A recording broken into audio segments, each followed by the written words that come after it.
And there we go. So this is the Arborist call for the 20th of February, 2025. We've got a big agenda today. The agenda's been kind of growing over time as more organizations are joining and joining the Zcash ecosystem and taking part in these events. We'll start off with core stack updates, and then we'll get research and implementation updates, and then we have open announcements and discussion. And Jason has asked that we discuss the topic of streaming Arborist calls to social media platforms. What are Arborist calls? These are calls that happen every couple of weeks, where people who work on the Zcash protocol and the core stack of software get together to discuss upgrade timelines and the processes that accrue there too. Give updates on R&D efforts towards making Zcash better, and most importantly, discuss blockers and unresolved issues and try to move forward in a more productive and efficient manner. And the idea behind recording and publishing these calls is to make Zcash development more accessible for a wider set of participants and to provide transparency to the community at large so they get to see how the sausages are made. Anybody can join these calls. If you go to zcasharborist.org, you can now you get the Zoom links there, and you can also download a new calendar file that will set a reminder in your calendar for when these calls take place. And if you want to present something to one of these calls or raise a topic for discussion, just drop us an email on arboristcall@zfnd.org and we'll add you to the agenda. Other ways to get involved in Zcash are you can apply for a grant from the Zcash Community Grants Committee.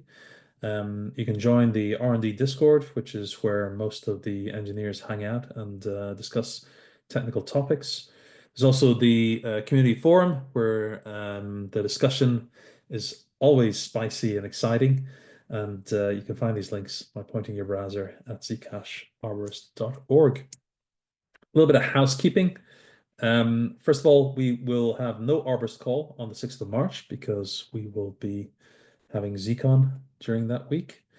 And also a little bit of progress on hopefully resolving the calendar issues that people have. If you go to zcasharborist.org, you will find that you can now download some new calendar files, which will hopefully provide the correct calendar entries. But one caveat is that it's a very simple calendar entry and it doesn't account for any cancelled or skipped calls. And I just wanted to gauge any interest, and maybe the easiest way to do this is if people stick a thumbs up into the chat. But I'm interested in finding out if there's any interest in us creating a public Google Calendar for both Arborist calls and other events like community calls and whatnot that people could then subscribe to, add to their own Google calendars. If there's interest in that, go to the chat and stick a thumbs up in there.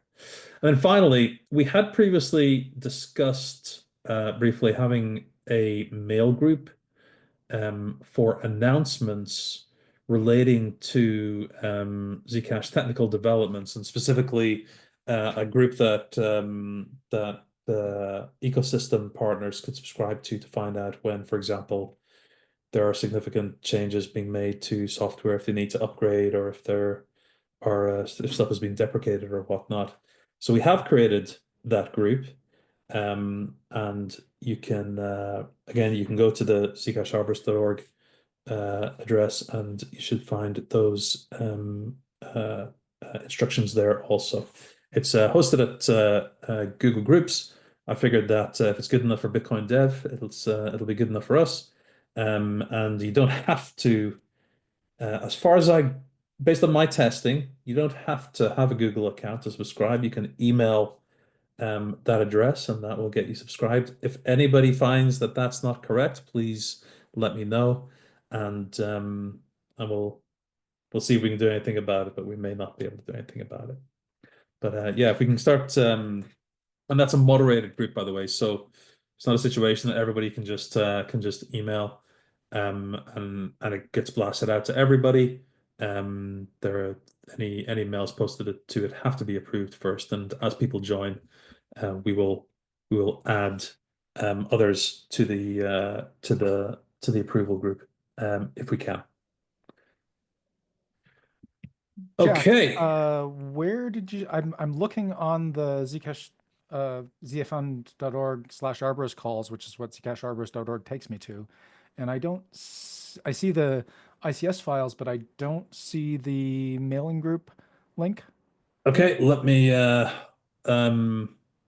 let me investigate that after this call. And in the meantime, after this call, I'll also paste this stuff into the Arborist call channel on the R&D Discord.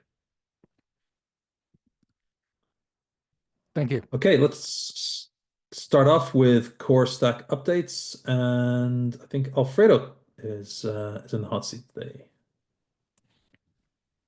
Yeah, that's me. I gave the updates in the last Arborist call. So we have a few things that were in flight. I want to get started with what happens to those. So we were refactoring the Docker file and the entry points, which is done. Um, we were implementing invalidate block and reconsider block functions to a finalized state, which was a joint effort between ARIA and an external contributor. That's done. That will allow to actually implement the RPC method. So this was some internal functions we did in order to support the RPC method that we want to do in Zebra. Another thing we had in progress in the last call was we wanted to build a tracking misbehaving peers and banning them using a score system.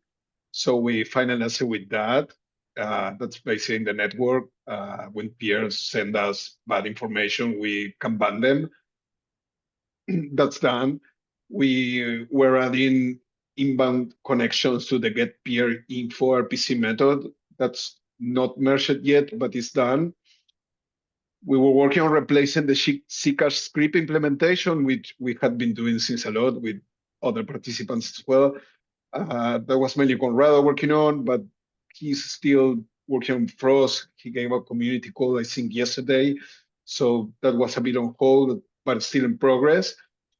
Similar situation to replacing the Sinsemilla Zebra implementation, which is Natalie, which also work on Frost. So now that she's released from the Frost staff, as far as I heard, yeah, she's making progress in that regard. Dara, do you want to say something? Yes. So the banning mechanism, is that documented or specified anywhere? Yeah, I don't think so. I don't think so, but I can. I kind of think it should be. I always regretted that Zcash's mechanism was not documented, and that would made it pretty much impossible to, well, at least without doing a lot of reverse engineering to figure out whether it was actually banning the right peers or whether it could be misused to ban the wrong peers. Yeah, that's a good feedback. I take a note of that and try to work with Aria, which is the person who actually made it. But I'm pretty familiar with it, so I could do the documentation as well. So yeah, that would be extremely helpful because I really think that it needs analysis. Otherwise, it could be a means of sort of knocking legitimate nodes off the network. Yeah. Okay, let's do that. Thank you. Thank you. Yeah, so another thing we had in progress in the last Arborist call was expanding the get blockchain info RPC method to return more data, which is actually done. Yeah, so that's what we had in progress.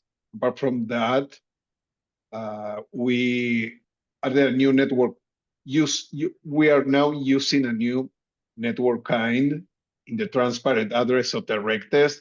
I'm not very familiar with this, but I know something requested by the Sano people. Yeah, that was done in the last week. We added a block commitments field to the get block output. We fixed some serialization in the configuration format for regtest as well.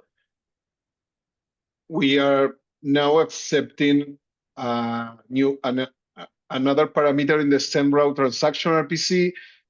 This is for compatibility with Zcash, and there was some issues with LagWallet because we are not accepting this parameter.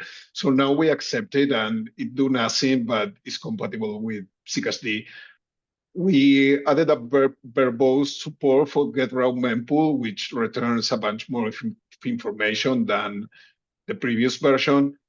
And we extended the GetInfo RPC method to return more stuff, which is something requested as well. So that's pretty much what we got done in the last 2 weeks or so. And then in progress, I noted a few things, which is I am adding negative height support for some RPC methods, so we can use heights like -1 or minus whatever to get blocks, for example. We are fixing the get block template Coinbase output order, which is different from Zcash, and we want to fix that. We're happier for that. We are actually implementing the validate block and reconsider block RPC method now that we have the background work that we needed to do.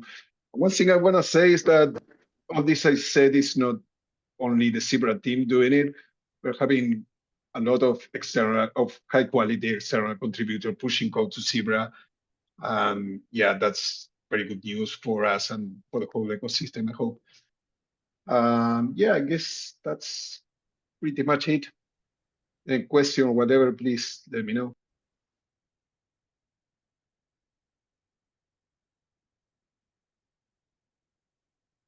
Any questions? If not, we will move on to ECC.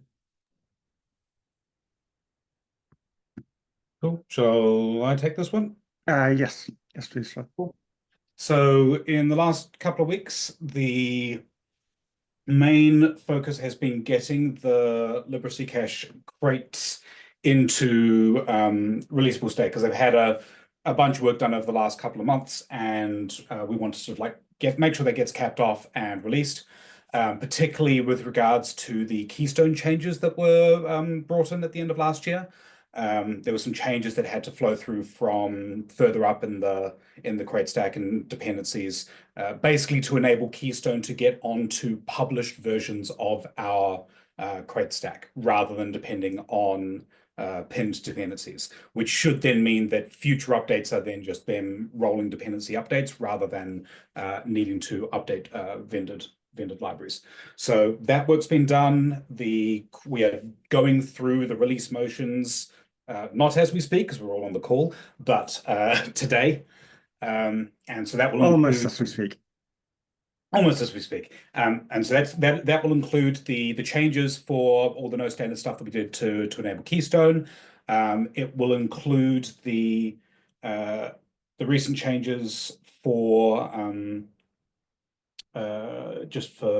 well, there's other stuff that's gone in there. The transparent change recovery work is not going to be in this set of releases because that's a significant enough change to the way that the wallet code synchronizes transparent logic that we want that to be in its own breaking release change. So the PR's ready to go. And as soon as we've done the crate stack of releases, we will then be merging that and rolling that through to the mobile SDK so that Zashi, Edge, and Stopple, etc. will be able to test that and make sure that that potentially works for however they're working with their wallets. And that will also be the point at which then Zale will be able to start leveraging that, and that's probably the point at which we'll start being able to add some of the transparent related RPCs to Zale. The other thing that we did in the last couple of weeks was wrote up and put together what's now Zip 325, which is for a specification for account metadata keys. The intention with this is to enable a commonly understood key tree that any wallet that wants to encrypt or handle off-chain metadata that their wallet is generating in a way that you can recover from an encrypted backup from using the same seed material backup as you already have, i.e., the seed phrase backed up. This is something that will enable you to do that. which will be useful for Zale, for Zashi, for probably other wallets if they wish to use it. But the main motivation for doing it this way is that then the Keystone firmware will be able to be updated to export the root of that correct tree, so that without needing the Keystone to be involved in all of the key derivations for that. So it's a single predictable key that they'll be able to refer to. And by Keystone, we really mean any compatible any hardware wallet will be able to do this. Yes, yeah, if you're exactly. any hardware wallet that wants to follow integrate with PCZTs and is doing the thing, will be able to do everything the Keystone does. But the general mechanism of when you're exporting the unified full viewing key, which is what gives you the view capability for the shielded and transparent like notes and things, they will also be able to export this account metadata key, which gives you the encryption capability for off-chain metadata that wallets might be associating with it. Yeah. So by that metadata, we mean things like address book, annotations on transactions, what exchange rates were at the that we use to calculate amounts. All things that are necessary for tax and stuff like that. Moderation related things. If a wallet is putting in stuff related to memos that they don't want to see in their wallet, persisting that kind of information as well. So that stack of things is what that enables. And then just the other thing that happened in the last couple of weeks was I implemented support in the mobile SDKs for fetching and submitting transactions over Tor. So that's going to hopefully roll out. I just need to get the Swift bindings in place, but that will hopefully roll out as a capability in the mobile SDKs in their next release, which then wallets using the mobile SDKs will be able to leverage for particularly transaction submission is probably going to be the first use case for this, so that you can, done correctly and done carefully, will be able to break the link to stop light wallet Ds from directly observing who is submitting transactions on the network. You obviously need to take into account the fact that there are possibilities for timing correlations here, because if you have fetched information, like if you submit a transaction and then you immediately query it publicly via the light wallet D or information about it, you can run into problems. So anyone integrating it does need to think carefully about the patterns with which their wallet does requests. But at least the integration that we're once we have the capability in the SDK, that's one of the things we'll be slowly working on, integrating it into the various requests that the SDK itself makes to that, beyond what the SDK supports wallets making directly. Yeah. Tor does have limitations in its adversary model, so it's not designed to protect against global surveillance, but it does do a pretty good job of protecting against compromised infrastructure. Yeah, and it's the simplest next iteration on this pathway. Stronger iterations would be using things like NIM, mixnets, that approach, which is definitely something that there's interest in looking at. But this is now that we have the infrastructure behind, this is a simple step forward to lift the network level privacy. Cool. I think that's everything. Cool. Any questions for Strad? If not, we'll move on. I don't see anybody on. There is an interesting aspect of that metadata key derivation, which is that so it's tied to a zip. So in order to define a subtree of the key space that you can guarantee that is only used by a particular protocol, you just define a new zip and it will be scoped to that. Chris?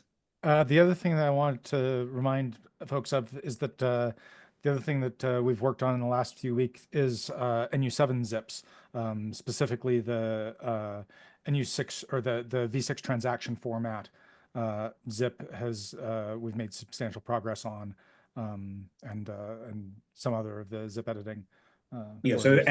as that relates to the core stack, there won't be any v6 format changes to the whip format that is in the crates in this set of crate releases. That will come in a subsequent update to the core Rust libraries. And it will probably come in behind a feature flag initially while we, so we can shake things down and make sure that all of the various component features get in. So we should have a discussion later about feature flags because we had some ideas about that. But let's get on with the updates first. I don't think there's anybody here from Zingo Labs. Let me just double check the attendees. No, so we'll skip on to Frost, which I'm guessing is Conrado. Yep, that's me. Yeah, the main thing that's going on with Frost is that list authorities were auditing our Frost client or Frost D tools, and they provide us the audit report. Nothing major. There's a bunch of minor issues that we're already working on. So yeah, we've been addressing those issues. It shouldn't take too much time. Probably this week or early next week, we'll finish those. And then probably double check that we fixed everything. And that's it.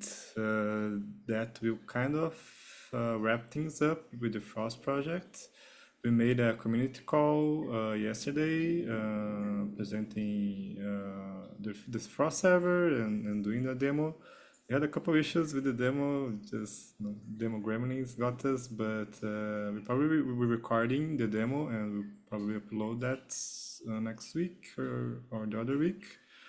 But that's mostly it. There's a bunch of small work left, like integrating with PCCTs, which I think will be valuable. But other than that, the next steps for Frost is for people to try to integrate it with wallets or other piece of softwares. And if you need help with that, reach out. I was just going to make a suggestion. Given that Zcash Dev Tool is an easy to hack option here, it would be excellent to have the sort of your reference implementation made available as Zcash Dev Tool commands, if that's possible. Yeah, that's a good idea. I think I thought about this at some point and makes sense. We just now have to schedule that work, but yeah, it does make sense. Yeah, in terms of scheduling, our priorities really are Zcash deprecation and getting ZSAs merged into Zebra. There's some background noise from someone.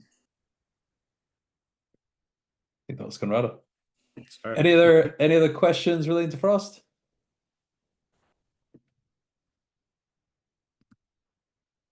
Okay, let's move on to Shielded Labs and any updates on Crosslink. Not from me.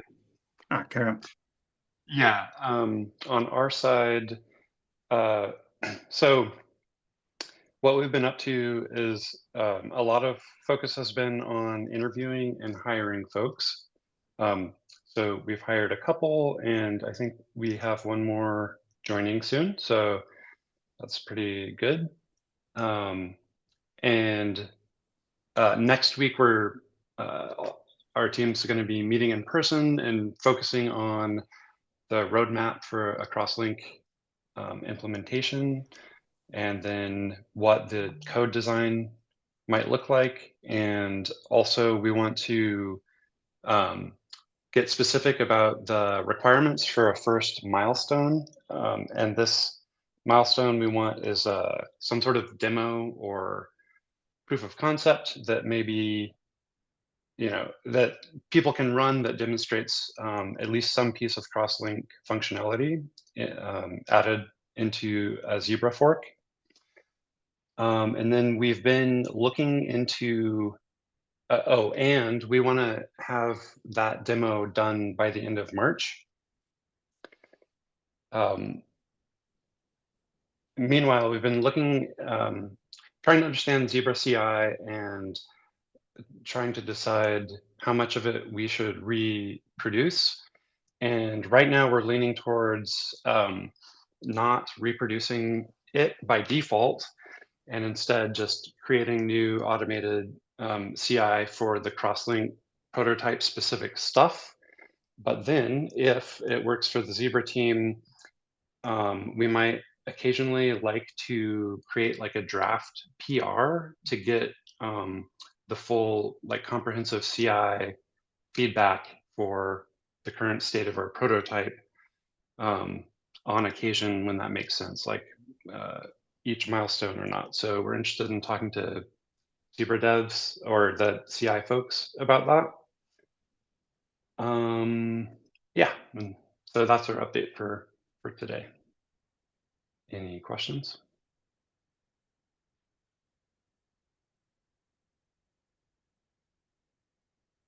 No question, but just a point of information that we have a community call either scheduled or actually took place today that gives an overview of our CI setup. So It Thank was you, earlier Jack. today. Yeah, that was today. That was really useful. And thank you, Yeah. Gustavo, for presenting. yeah, I really should be on top of these things, but there's so much going on, so many community All good. calls, All good. so much stuff going on. Cool. Any questions relating to Crosslink? And by the way, if I should be changing these slides in any way, just let me know. Just ping me an email or something if any of these slides are inappropriate or have the wrong thing on. Actually, I have a question. So the current security analysis of Crosslink is incomplete. I mean, I have in my head that the necessary arguments, but they're not completely written down. From Shielded Labs' point of view, when do you need that by? That's a great question. Part of our approach is to start building a demonstration that does stuff that people can poke at and that we can learn from around the implementation without blocking on the design being super solid. Yeah. So that should give you more time, but and also I Which is couldn't good. say, yeah, I couldn't say when that would be needed by, but definitely after the first milestone, I think, Okay, which we were aiming for the end of March. got it. Yep. Yeah, just for my own prioritization. Yeah, so also our intention is to be doing iterative milestones of the prototype. So it'll become clearer and clearer when we're approaching gaps in the design. Yeah, there is, of course, the finite event Python kind of model, not really prototype, and I really want to get that done because that would give us a lot of confidence that the design is sound. So that was working. I see a subtle an indication about updates, but maybe what we should do is plan a discussion about Crosslink design and next steps sometime after we have a roadmap hashed out. Yes. Cool. Moving on, let's hear from Shielded Labs on NSM. Yeah, so Mariusz couldn't make it today, so I'll provide the engineering update on the NSM, and any feedback you guys have, I'll relay to him tomorrow. So we made a lot of progress on the integration work. For ZIP 233, we removed the feature flags and added NU7 in the v6 transaction format version. For zips 234 and 235, we added 2 separate feature flags. We removed the feature flags from Libra Zcash and added NU7 in the v6 transaction format. The Zcash test vectors were updated for the v6 transaction format. And all PRs except for Libra Zcash were rebased on the latest upstream.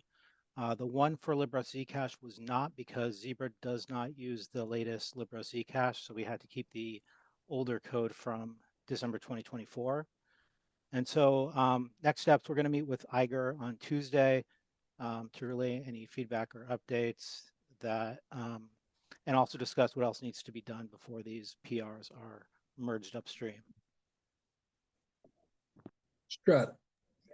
Yeah, I think as far as Libra Zcash goes, the right point to target will be just after the set of crate releases that we're currently doing, because that will be the next target that Zebra moves to. Probably the thing that's interfering at the moment is I don't know for certain, but I presume the SEC256K1 update that we were required to do as part of the Keystone changes might be what is giving some problems there potentially. But that was also why we were delayed in doing crate releases, because of the dependency stuff we had to work out. But if you're able to target the rebase just after we've done the next set of releases, then that will probably be the smoothest integration pathway. What's the timing on that? Like I said, in our update, we're trying to do those releases as we speak, except that all the engineers are in this meeting, so we can't do them right now. But Oh, okay. So they're imminent. Yeah. Imminent, yes. Great. Thank you. Yeah, there is a topic that that we have for later discussion on how we want to handle feature flagging that'll be relevant to this. And Okay. relevant to, I think, the question from Nate about integration with Zebra, hopefully. Okay, any more questions or comments on NSM?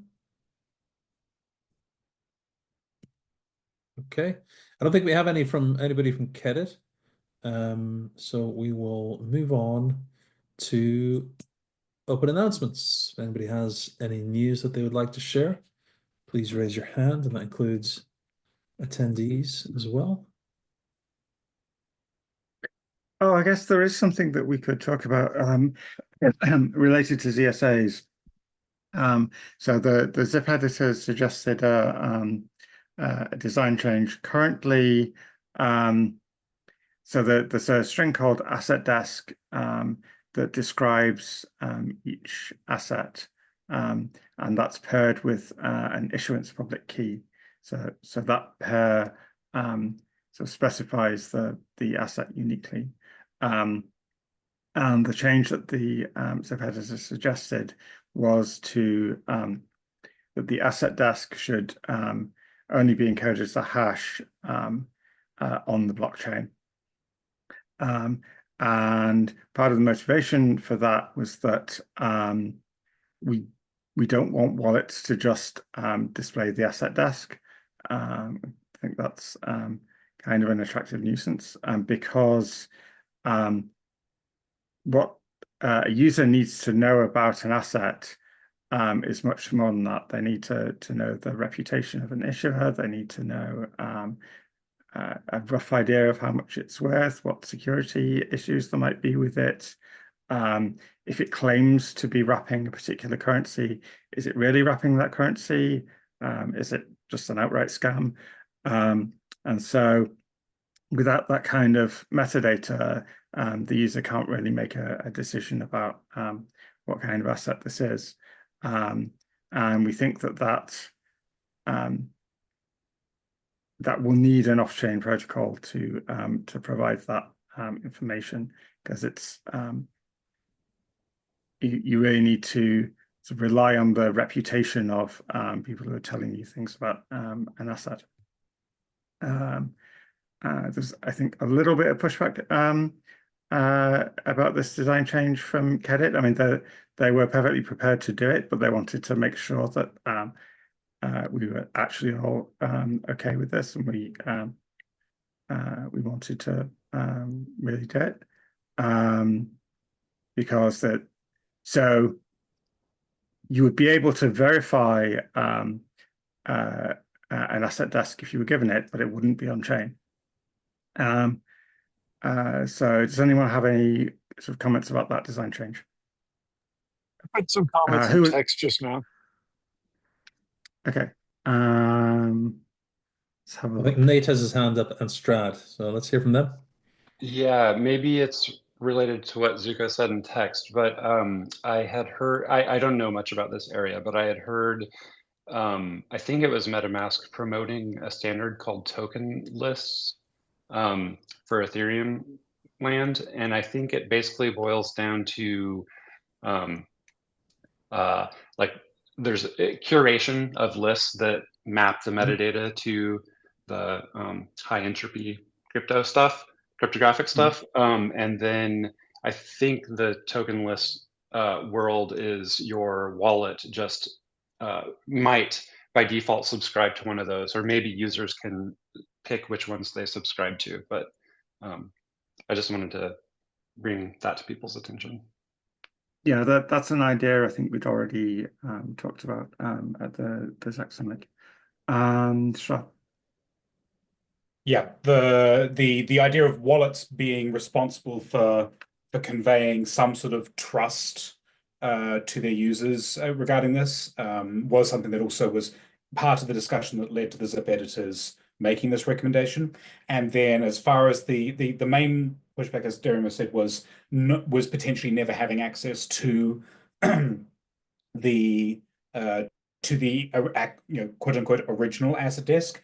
But the main arguments we made against that, which as far as I can tell, convinced Kedit, were that, well, you can do that anyway. If an asset desk is a bare string, you can just put a commitment to a different string in there and not reveal what the real string is, even with the previous protocol. So you can't force anyone to reveal like the human readable string.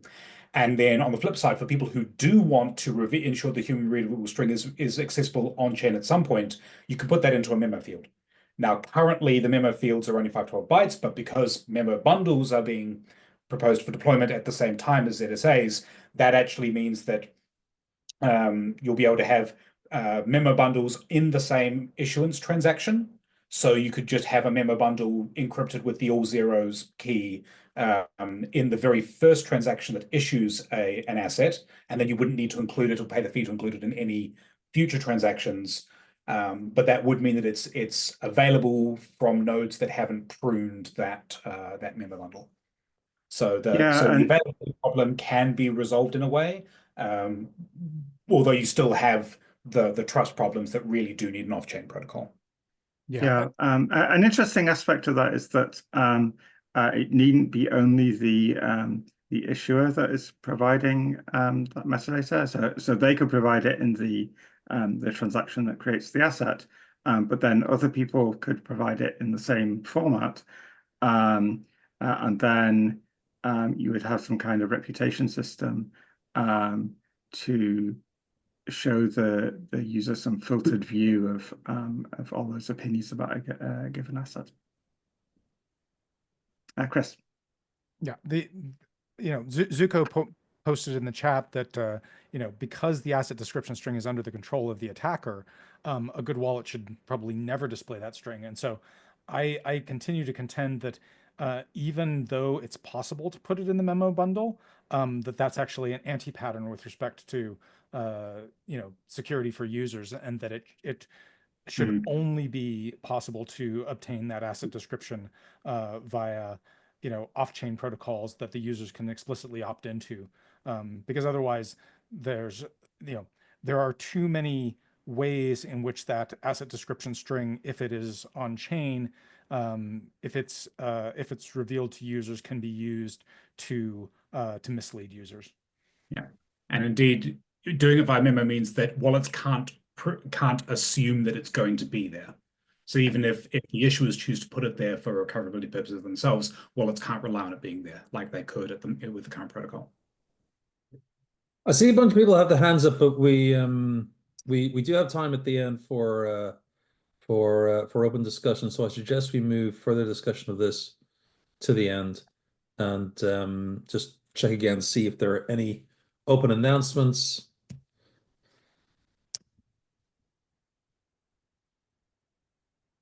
For my part, I'd just like to remind folks that ZCon 6 is coming up. If you go to the zfnd.org website and click on ZCon, you'll find all the information there. It's taking place between the 4th and the 7th of March. It's happening entirely online, so you'll be able to watch it from the comfort of your own home, and indeed from your sofa, if like me, you have YouTube on your TV. And come and see my presentation on post-quantum Zcash, which is coming along nicely. Cool. Any other announcements? Going once, going twice. Okay, we'll move on to open discussion, and we have a topic today that was requested by Jason, and he'd like to talk about streaming Arborist calls to social media platforms. Yeah, so last week I posted to the forum about live streaming the Arborist calls to the Zcash, X, and really other social media. The reason for this is that the Arborist calls provide the best updates for our core engineering efforts, and it demonstrates our commitment to building in public. However, live attendance is low. YouTube recordings rarely exceed 150 views. So the objective to live streaming is to increase engagement, expand visibility, and establish or really reinforce Zcash's credibility as an active and innovative project. So it seemed to me that the vast majority of community members and Arborist Call participants supported live streaming, but a couple people raised some concerns about Elon Musk, hate speech, the politics of X. And while I understand your concerns, like politics aside, the reality is that X is where most crypto discussions happen. It's where the majority of Zcash contributors and industry participants are active. But most importantly, the Arborist call recordings are already posted in full to the Zcash X page. So this is simply about live streaming them to increase visibility and engagement in real time. The YouTube is public, but it doesn't drive the same level of interaction or discovery. And if we want people to be aware of and engaged with Zcash development, then we sort of need to meet them where they are. If there's a better platform for achieving that, like I'm open to hearing it, but right now, X is really unmatched in terms of like reach and impact in the crypto space.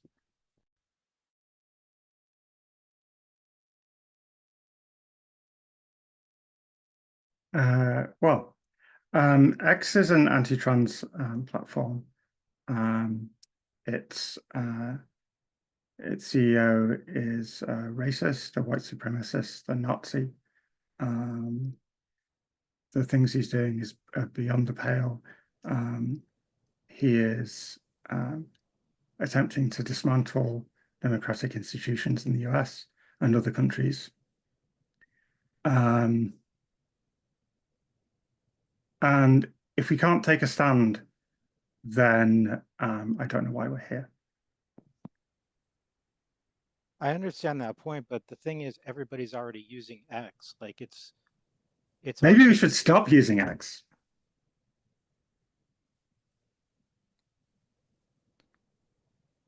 Everybody's already using Bitcoin. Right, but maybe we should stop developing Zcash. The majority of the Zcash community is on X. All our most vibrant community groups. I will repeat. X is an anti-trans platform. It's impossible for me to say anything on X because the hate speech would be incredible. Okay, I mean, I'm curious what like Jack and Josh think. Josh is ultimately responsible for the Zcash Twitter. Jack, I take it you're responsible for the Arborist calls, so they are a community resource. I'd say I'm responsible for them in the sense that, ZF took over running the Arborist calls at ECC's request. I'm not going to be, mandating that anybody who attends Arborist calls has to accept anything specifically. I mean, I will say that I've always been of the opinion, this dates right back to my earliest days at ECC. I've always been of the opinion that Zcash should be apolitical. Zcash and freedom. I don't have the option to be apolitical. Zcash. Marginalized people don't have the option to be apolitical ever. Zcash and freedom and privacy are for everybody, no matter where you land on the political spectrum. And I've always been against us taking a particular political stance. I think it's a bad idea. But that said, at the end of the day, it's not for me to heavy-handedly state that you can only be part of the Zcash community if you're willing to be streamed on X.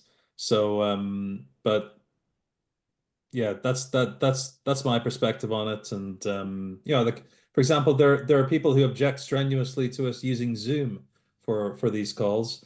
The simple fact of the matter is that Zoom is a convenient platform. It means that we can record it easily without having to use separate software. We have moderation capabilities where we can promote people to panelists and demote them if somebody shows up who's causing trouble. We just do what's practical, and yeah, I appreciate that people have very strong views about specific things, but ultimately, from my perspective, running these calls, we just have to be practical about them. I think Francisco, are you looking to comment on this factor? Francisco first. Oh, no, his hand's gone down. Go ahead, Darren. So, no, we don't have to. It's our decision. It's not forced. It's a decision that we can make one way or the other. I personally think it's a pretty low bar to resist fascism. And that is what we're talking about here. So, okay, I've said my piece. I will not sort of refuse to participate in the Arborist calls if this decision is taken, but I am protesting it very strongly. Okay. Strat. A question I have here is one of like what is the utility of live streaming versus posting recordings? So what is the actual benefit that we wish to see from live streaming recordings on any platform? So I can answer that. That's a good question. I think the difference is that a post, like people are just scrolling through looking at posts, and when the Arborist call is just posted to the Zcash Twitter, you're just sort of scrolling by it with all the other noise that's there. The live streams are much more engaging. There's a top bar where it's like, well, what's currently happening. They're like Twitter Spaces, and now they have like a video live streaming function, and you can actually engage.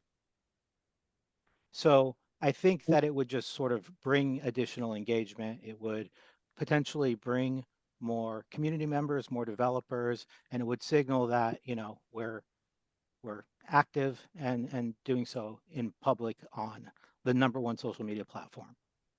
So my question is, my follow-on question here is, why focus on X then? If the principle, like TikTok is far more widely used than X when it comes to video streaming and video interactions. TikTok would be the first thing I would have suggested live streaming to.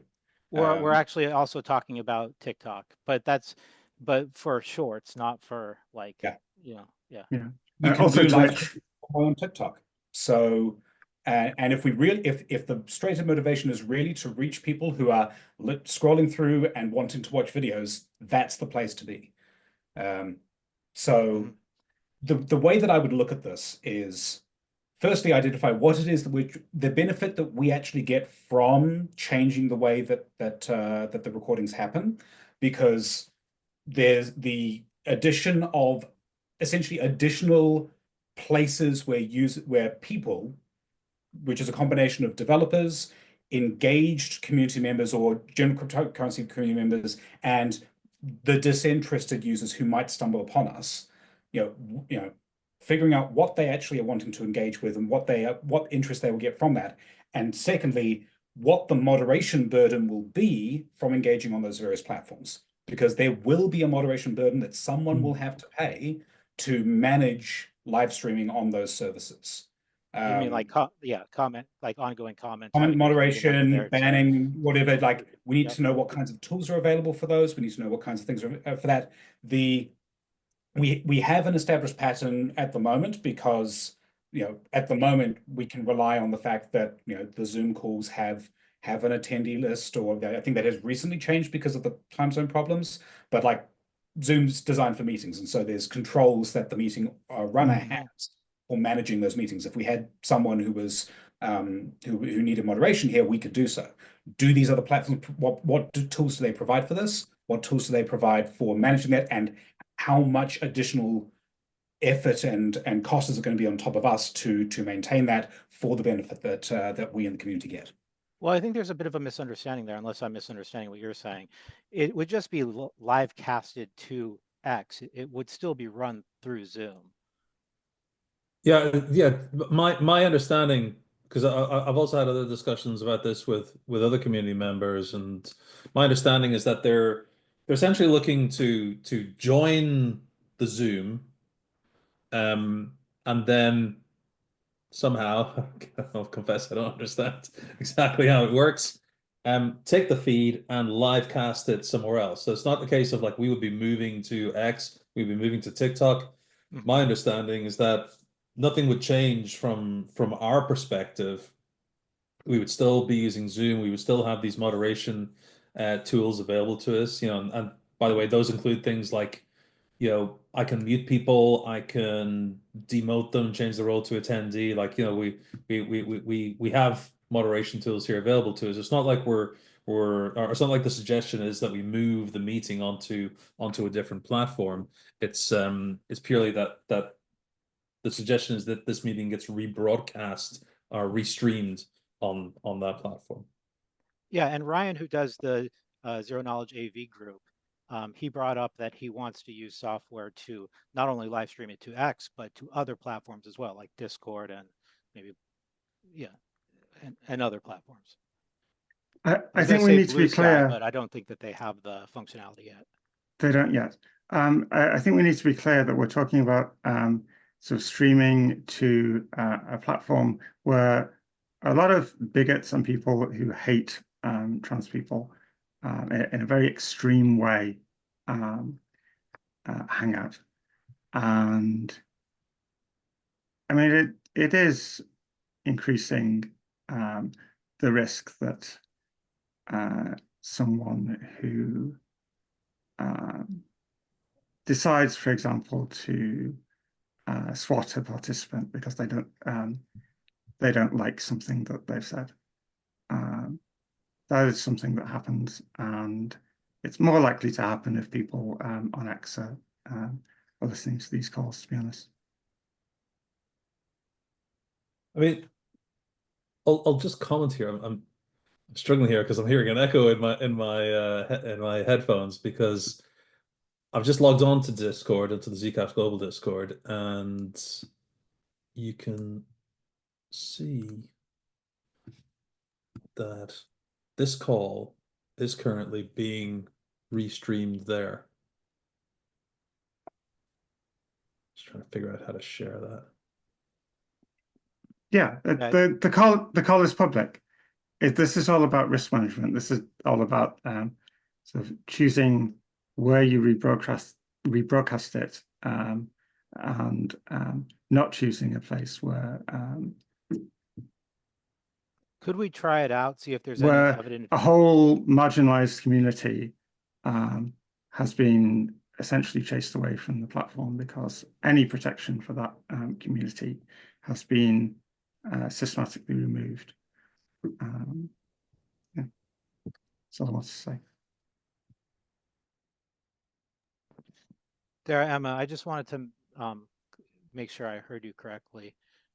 I'm not sure what you said earlier, but did you say that if it was broadcasted, it's a strong protest, but you would still participate in the Arborist calls, or you would not participate in the Arborist calls? I said that I would participate under protest.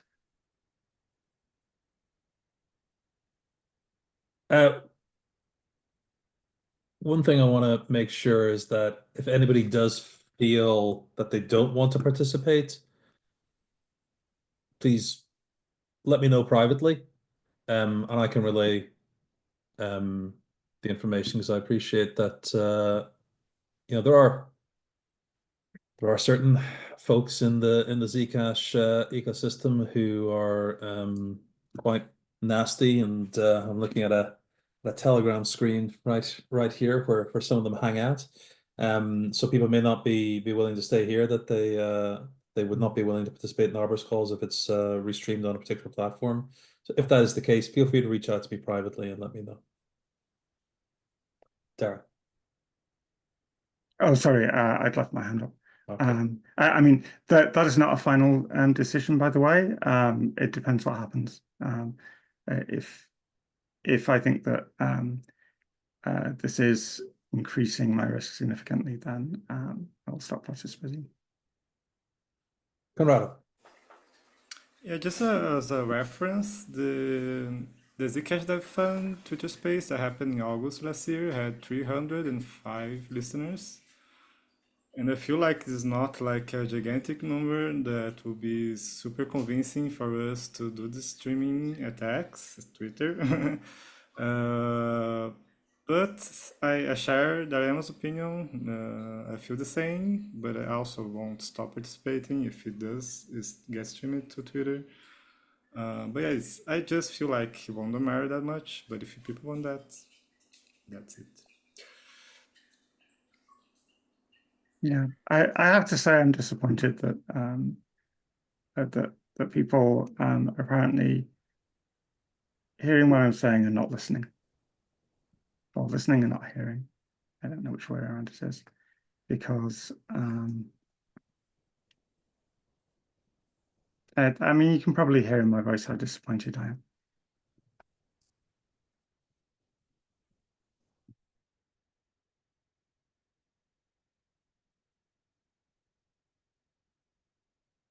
Can we move on?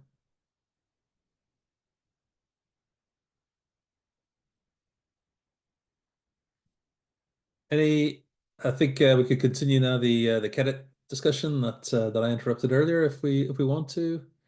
There's also the thing about feature flagging. Feature flagging. So who'd like to go first? Well, first of all, was there anything else? Any other points that I think several people had their hands up for the Kedit CSA asset desk discussion.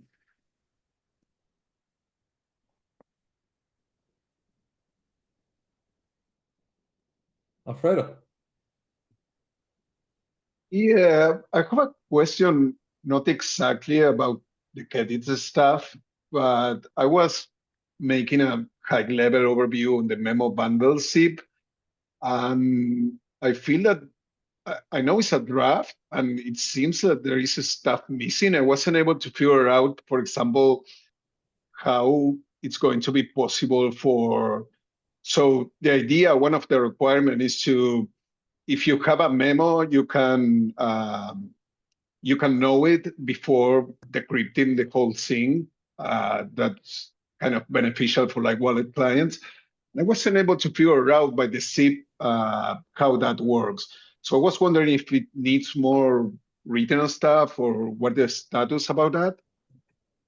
So that particular case, I think, is covered in there, but the notion is that if there will be a well-known memo key such that upon trial decryption of an output, if an output decrypts to you, the memo key will then indicate to you that there is no memo available. Okay, yeah. For So memory, what it is that if an output has the all zeros memo key, then that implies it's decryptable by everyone, because any well-known key can be decryptable by everyone, but that's the standard already.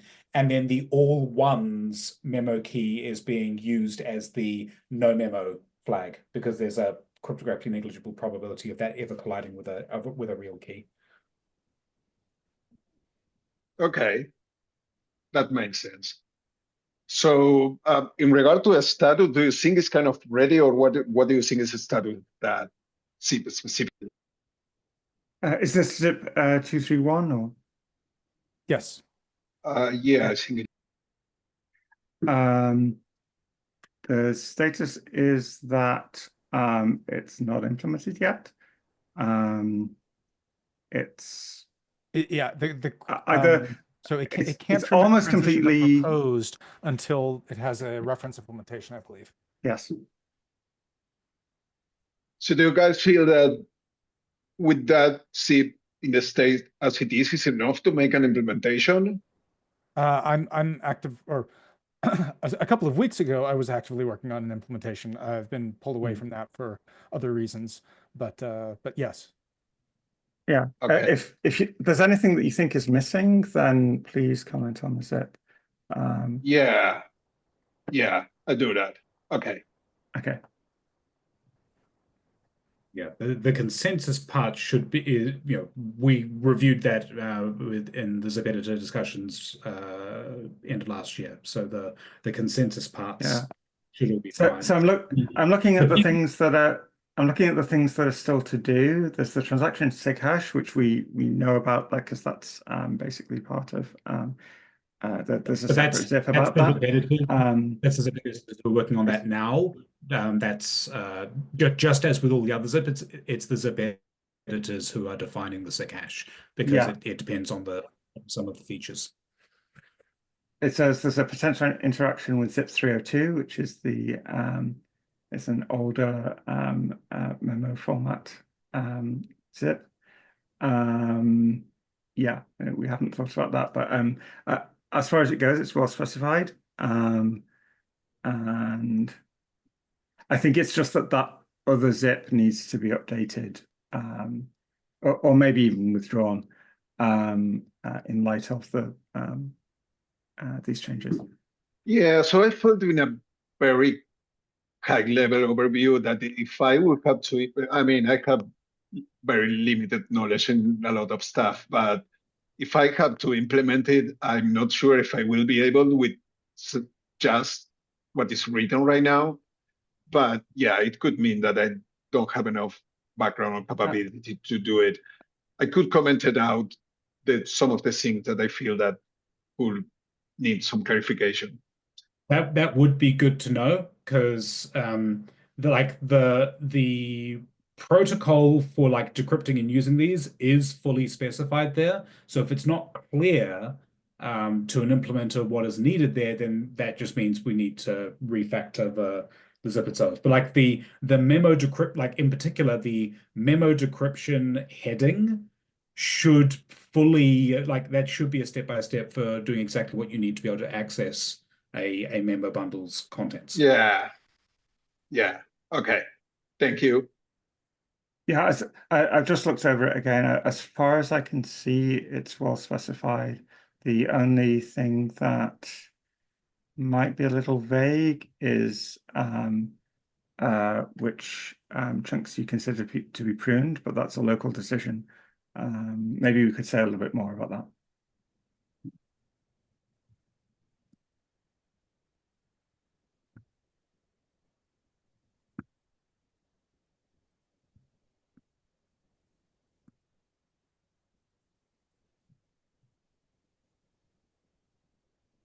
Any further comments on this topic?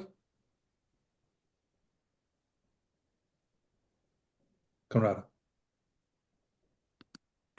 Yeah, about the asset description, going back to it a little bit, I feel like wallets needs to show something for the user, and they will show something for the users, and they will get this information from somewhere, and probably each wallet will do something different, and that we have no control of. So I wonder if there is another approach to do this. Like, for example, restricting what a set description can be, like a username, just letters and underscore and whatever. Like, I feel like this is a problem that's not being fully solved, but people are used to it, like usernames and disambiguating usernames, stuff like that, and domain names also. So I wonder if just restricting what a set description can be could be a better option. So there are a few problems that that we discussed that arise here.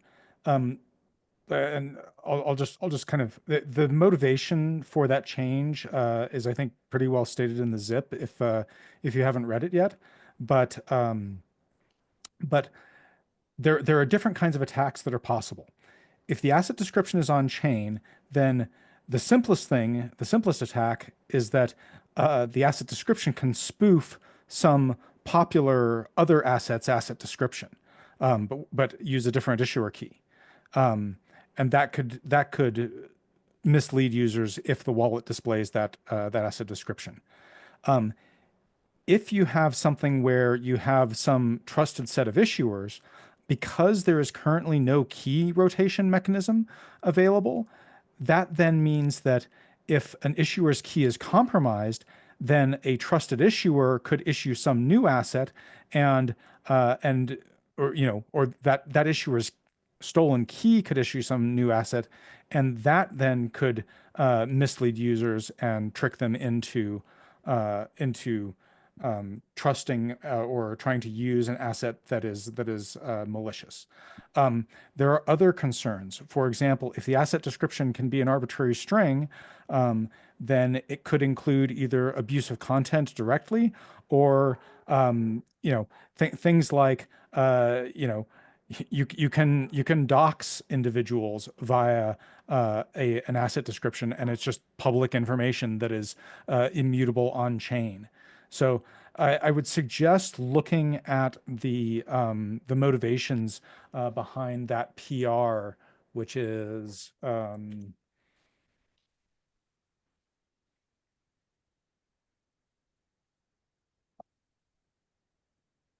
that is 975 on Zcash Zips. And take a look at the motivations there, and if you have comments, maybe it would be a good idea to take those up there. We do. Thank you.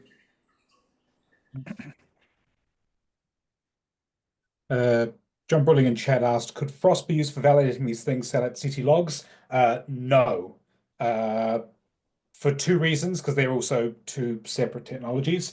Frost can be used for issuance because these are just the issuance keys are just public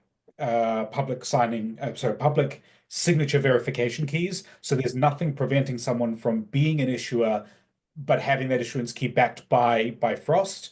That's indistinguishable from being a single signer. So Frost provides no benefit for verifiability purposes. What it provides is potential benefits for sharding or control of a signer, assuming you trust that that key is indeed backed by Frost rather than just a single issuer. But so it provides benefits to the signing operator, but not to the people who are externally observing the signer to try and verify them, specifically because of it is designed to be indistinguishable.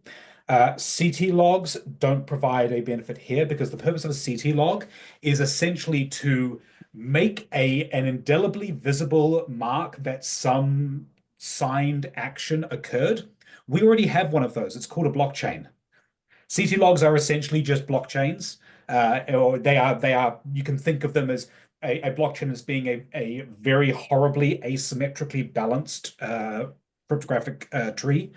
So we already have the properties that a CT log would give us here are essentially already provided by the property there. CT logs are for people who don't want or need the proof of work, that like the high level consensus aspect of chains, but need essentially the distributed validation. That's where a CT log shines. We don't need that because we already have a blockchain.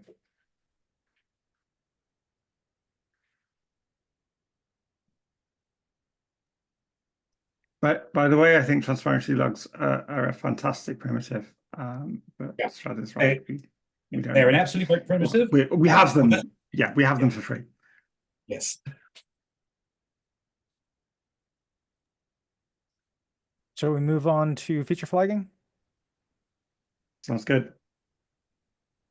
Okay, so we've had come up in the forum, or not in the forum, but in the R&D dev channel, question about how we should handle integrating new functionality that is intended for the next network upgrade. The observation was that the Zcash unstable equals Z future configure flag that we introduced in the past isn't sufficiently flexible. And in particular, you can't have multiple configure flags with the same identifier active simultaneously.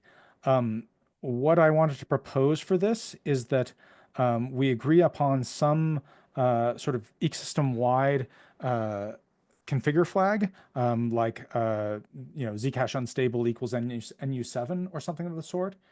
And then within each crate, guarded by that configure flag, new functionality will be introduced under an ordinary Rust feature flag. Now, the advantage of this is that if we adopt, for example, Zcash unstable equals NU7 across the ecosystem, because of the way that configure flags work, they are enabled in every crate when you build with them, which is actually exactly what we want here.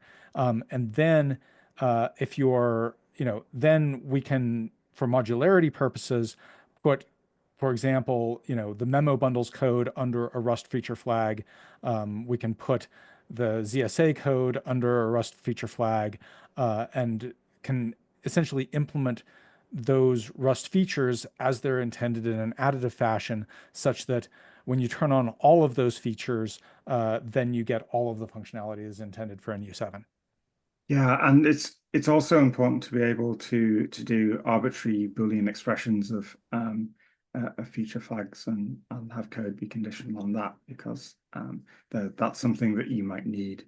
And if there's a combination that the code doesn't support, you just error. Yeah, and then the nice thing is that the config macro or the config annotation allows you to combine both feature declarations and configure flags in a straightforward fashion. So, Trad. So, two things. One is the key thing to remember here is that with whatever we do as like by convention here, it has to involve a config flag and not a feature flag, because feature flags are additive. And so we need to ensure that any not yet released changes do not affect current consensus. So absolutely everything that is making changes to production code pre-setting a mainnet activation height that could potentially affect it should be going behind essentially this top level config flag. The granularity that I think is being proposed here, because as Shielded Labs noted earlier, they previously, I believe, were using just feature flags exclusively and now have switched to config flags exclusively. I don't think that model is incompatible with what's being proposed here because it involves a config flag. Enabling use of feature flags is convenient because feature flags are slightly more convenient to use because they operate at a per crate granularity rather than across the entire dependency stack. So it can be a bit easier to pull things together, but because they only work for additive changes, if you have, for example, an interaction between two candidate things, having them both be additive might be sufficient, but there will be edge cases there where if you're looking at, say, ZSAs with that, ZSAs enabled, NSN disabled versus ZSAs enabled, NSN enabled. Yeah, I can imagine cases where feature flags may still not be sufficient. And even ZSAs themselves, as another example, because they make significant changes to the way that Orchard works, that also may not work as an additive change. So if we're going to do this, then I would propose that we probably have a convention for 2 config flags. So like Zcash unstable equals NU7 being sort of the top level one that we control everything with, and then having like a Zcash NU subset or whatever, or feature subset for any non-additive changes that we need to be able to represent. That one, like I said, it's a bit more complex, and if we don't need to reach for it, we shouldn't. But I can imagine cases where we may need to, so we shouldn't preclude it from people thinking about it. Yeah, I think that we will probably, we'll probably just discover some things in the implementation process. But if we start off with a basic approach like this, then we can adapt to whatever we encounter in that development process. I mean, so to me, the thing that you absolutely need a config flag for is to say this is not mainnet consensus, because you want mainnet consensus to be absolutely stable and not have to worry about sort of other conditional code interfering with it. Now, if you have some other network, so maybe testnet or maybe a private testnet, that you're still interested in the stability of consensus within that network. And so maybe the right thing here is for the config flag to say which network you intend to be consensus compatible with. So and then there's something here that I wanted to bring up, which is that for some things, let's take the Orchard circuit. Given that there will be circuit changes, and that both of the circuits, effectively, the current consensus Orchard circuit and the ZSA inclusive circuit, will need to both be separately in the code at the time of the network upgrade activating. That to me says that we're going to have just some duplication in the code to accommodate that duplication will then potentially later be able to be removed, although there are questions around how the chain ends up being validated going forward. But I think that for some of this, it's not going to be sort of granular. It's going to be more monolithic, the changes that need to. I mean, so some things you just can't do with conditional compilation. If you need to support two things at once or at different times in the same network in the same node software, you need to compile both of them in. There's no way around that. Yeah. So that actually makes things somewhat easier, because since the old code and the new code will both need to exist simultaneously, that means that the new code can be config flagged off and enabled conditionally. Strad. Yeah, I think the thing that I think we and also the rest of the developer ecosystem can try to contribute code in sort of needs to keep in mind is that we both have multiple stages of code integration, multiple ways that we can control this kind of complexity, and also multiple points at which the changes need to be integrated. So, for instance, we currently have defined two global consensus networks, i.e. that we collectively agree that everyone in the entire world agrees on the contents of those networks. One of them is the Zcash mainnet. The other one is the Zcash testnet, the primary testnet. Those two are operated as global consensus networks, and therefore anything that's targeted for those essentially is in the main code bases without config flags or feature flags, because they are part of consensus. And so by the time we get to thinking about deploying functionality on even the regular testnet, that's the very end of the network upgrade process. So that's the point to me at which any config, the code needs to be in a position where any config flags can be removed. Private testnets are not global consensus, they are localized consensus. And so that to me is the point at which things being in behind config flags, or even being maintained as like ZSAs have for the last while in a parallel repository, is a better way to manage that, particularly for things of the complexity of ZSAs. That has been a better way to mean that they can iterate without blocking. And we're just currently going through the phase of transitioning from that kind of management to in code-based management. So I think the feature flagging is there's a window of time during the development of a network upgrade where the config flagging is very useful. And I think that window of time is larger for smaller changes. Because the real benefit I see from this with having a standardized way of doing this feature flagging and config flagging is that smaller changes can be integrated into the main codebase more quickly and iterated on within that main codebase without affecting consensus. Whereas larger changes like ZSAs essentially by necessity need to be developed and iterated on in separate repositories or branches or separate code bases to reach a point of more stability before they can really be feasibly integrated.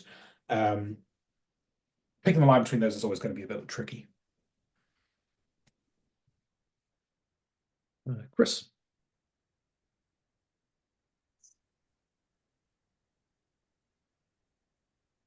My hand was up from earlier. I'm not used to it not coming down automatically. Yeah. I had something which was that so at one point we were trying to use I can't remember which form of flagging, some form of conditional compilation to compile for either mainnet or testnet. I think this might have been in wallet code. It didn't really work. You really need the code to support both mainnet and testnet. Yeah, that was in the mobile SDKs. We were using. I think you're right. Yeah, we were using I think it was conditional compilation there because at the time, again, putting it back into 2019, we were concerned at the time about what we were designing for at the time was two different builds of the SDK, one for mainnet, one for testnet, so that users didn't think they were on testnet, but actually were on mainnet. I think that was for a nascent code base that had a lot of new moving parts and really the first shielded mobile wallet. I think that was not a bad decision to make at the time, but it definitely did cause some problems, and we have since migrated away from that. And essentially, this gets back to the point I was saying before about essentially those two networks kind of need to be both supported in the main code and you switch at runtime.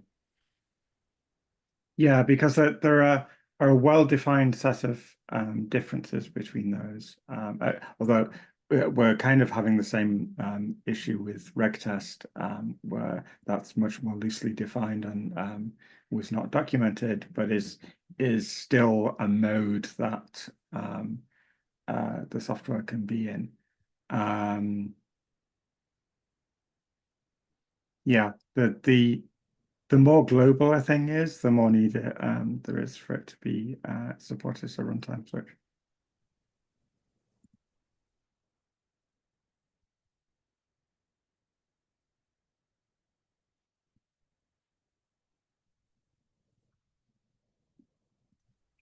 So is there any objection to using that approach? So to be clear, the approach would be you have a flag which a config flag which indicates this is not running in a consensus standard mode that is either mainnet or testnet or both. And then when you want to do conditional compilation, you use feature flags, but you also always condition on this other config flag. Does anyone see any problems with that? For example, applying it to Zebra or any code that people are writing. Fredo. Yeah, so how the config flag works if you're kind of importing the library from Zebra, for example? Are you asking how will it work? Yeah, I'm not sure because So regular feature flags, you can obviously specify that at the time you pull the dependency in, you can specify what feature flags are of that dependency. Right. And if you need to enable feature flags on a transitive dependency, you just make it a direct dependency just for the purpose of enabling that feature flag. So that side's fine. For the config flags, The normal way you set that is with a Rust flags argument, which you can also set them in a .cargo/config file, so a local config setting. Okay. Because what you're usually setting is --config arguments on the Rust C compiler. So the normal way of doing this is like Rust flags equals --config space Zcash _unstable equals blah. Is Got that it. environment, and then it just works. And so that would be then if you were trying to do, say, a preview of what will become the NU7 testnet before we're ready to declare that, you might do a build of Zebra with that with Zcash unstable equals NU7 enabled, along with if there are feature flags, whether feature flags are needed, and then that would give you a build of Zebra that contains those bits, which is completely domain separated essentially from the regular build of Zebra, where you don't have that environment flag, the environment variable set. Yeah, I think so. As far I've not seen any problem where Cargo or Rust-C ended up mixing compilation artifacts with different flags. It does a pretty good job of that. I mean, previously it would just do a complete rebuild whenever you change the flags, and they've changed that recently. I think. Literally, I think in 1.85 that just came out today, they've made some changes to the way they do Rust flags. Obviously, if you're changing this particular variable, yes, it's going to do a full rebuild because it can affect everything. But if you have other Rust flags that you've been setting, you'll get more stability from the latest Rust C, and so it should be at least better. So I think it will cache based on the Rust flags. So if you're switching between two different sets of Rust flags, then you will still get the benefit of caching, which is extremely useful. Yeah. Really, the biggest change that you would then want to incorporate is really into CI to make sure that you are at least getting warnings, which eventually you will want to raise to errors for a version of CI that it has these feature flags enabled. So, for example, in the Libra Zcash repo, we've for a long time been running builds with both. We have builds of just the regular stack, and then we have a build with the Z Future enabled just to make sure that nothing's getting merged that horribly breaks that, but it's not a required to pass, for instance. So we don't block on that being broken because it's just, far future things that may never make it into the protocol. I think we compile with and without Orchard as well. Yes, because that's a feature flag that we do and are pulling through for support. I feel like it might be worth writing this up so that it's clear what the proposal is, because even whether or not it gets if it does get adopted, we'll need to have it written up anyway to be able to share with folks who are coming into the good point. game and looking to add new functionality. I think also having it written up would make it easier for the rest of the Zebra team to have a look at it as well. I mean, it's essentially very similar to the approach we have already been using for the Z Future stuff for a long time. It's just refined to include potentially feature flags, whereas rather than solely relying on config flags within a network upgrade. Anyway, so yeah, it sounds like then we'll be taking that approach for as we're integrating like as the NSM stuff that now is all moved to config flags. We may, depending on how it integrates in, we might end up like turning some pieces back into feature flags as we pull it in, depending on what makes the most sense contextually within bits of code. But there will absolutely still be the top level config flag present. Aria, so your hand up. This sounds like a good plan. I think it'll help with the ZSA integration. Yeah, thus far on the ZSA pieces that we've pulled in, namely done in Zcash node encryption, we've been able to pull them in a way that we're happy with without needing feature flags. But the moment we get the next piece in with Halo 2 and Orchard, it's with that stuff that we're definitely going to be placing behind a config flag in its first integration. Yeah, just to have more time to review it and make sure that it isn't causing any regression. Yeah, exactly. Is the Halo 2 and Orchard changes, are they backwards compatible? So in theory, yes. And at least the nice thing about the circuit is that we have a pinned verification key for Orchard. So from the proving system side of things, we can be relatively certain that just the changes there are fine. So we may not need to do this all the way through for Halo 2. But there are some, there's just the normal like breaking changes to APIs and things we'll have to deal with. But for the non-proving code in the Orchard crate, there's plenty of scope for shenanigans that we want to make sure we rule out for the initial integration. Yeah, there were some design issues with the pin verification key interacting with some optimizations, so that there are some optimizations that are difficult to make, and so we'll keep that stable. But I think those are optimizations that we're not making for at least in the near future for ZSAs, so it should be fine. Well, we are at time. I'm happy for people to stay on and keep discussing if they want, but I would like to wrap up the sort of the formal part of the call by reminding people that the next Arborist call will be in 4 weeks' time on the 20th of March. We're skipping an early Arborist call during ZCon. That said, maybe that we schedule something ad hoc to do a catch up with the Kedit folks. But next formal Arborist call will be on the 20th of March, and that will be again in the late slot. And just a final reminder that ZCon is coming up, and make sure you put a calendar reservation in for those dates in early March. It's gonna be a good one. We've got a new approach this year where we have instead of in the past, the Zcash Foundation has basically set the agenda, pulled in the RFPs and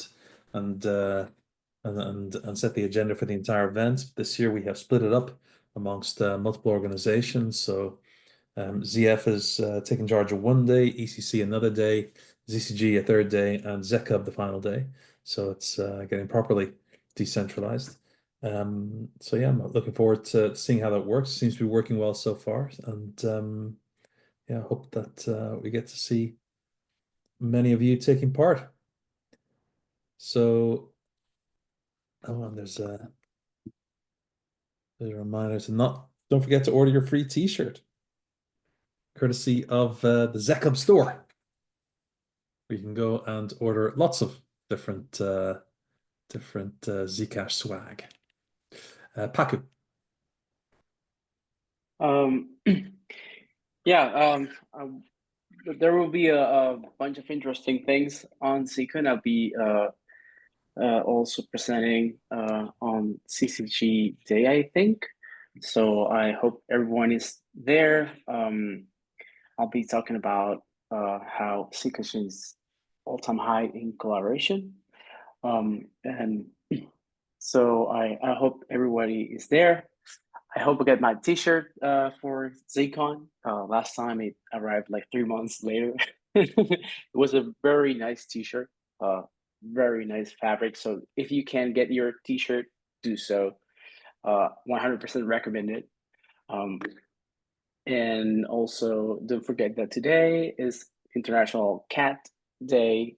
So I think there are a lot of like cat owners and cat people here. So say hello to your cats today, and see you there on ZCon virtual. Hey, thank you, Paku.